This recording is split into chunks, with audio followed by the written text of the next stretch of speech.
एका सासूची प्रार्थना.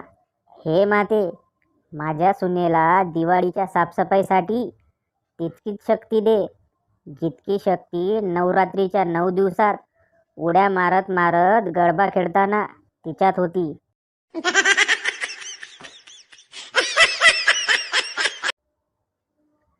आई म्हणते मुलगी म्हणजे परक्याचं धन. सासूबाई म्हणतात दुसऱ्या घरातून आलीस. कुठलंच घर आपलं नसेल तर दिवाळीची साफसफाई कॅन्सल.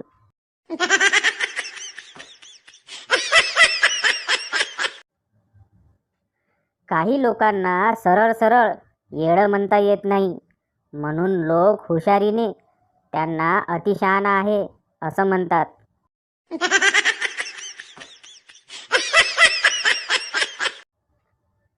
एकदा गेलेली वेळ परत येत नाही, म्हणून भांडणात येते तेवढ्या शिव्या देऊन टाकाव्या.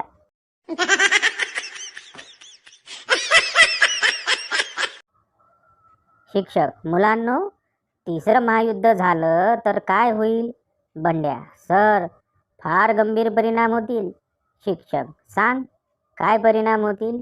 बंड्या: सर, इतिहासाच्या पुस्तकात आणखी एक धडा जोडला जाईल.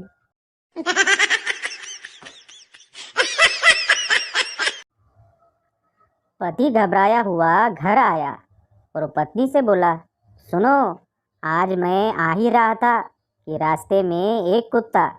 इतने में छोटी बच्ची बोल पड़ी, मम्मी, भैया ने मेरी गुड़िया तोड़ दी.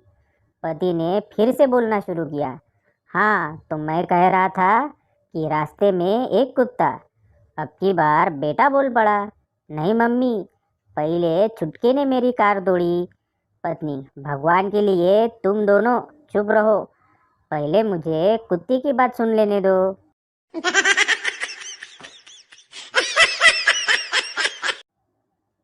वकिलाची पत्नी: आम्ही बायकांनी सकाळ संध्याकाळ राबून स्वयंपाक करून तुम्हाला जेवायला घालायचे असे कुठल्या कायद्यात आहे? वकील: घटनेत लिहिलेलं आहे, प्रत्येक कैद्याला जेवण देणे बंधनकारक आहे.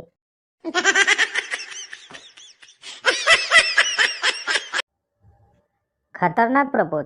मुलगा: I love you, will you marry me? मुलगी: जरा वेगळ्या स्टाईलमध्ये प्रपोज कर ना, ही स्टाईल तर खूप कॉमन झाली आहे. मुलगा: तुझ्या तिरडीला खांदा देऊन चितेला आग लावायची संधी माझ्या पोराला देशील का?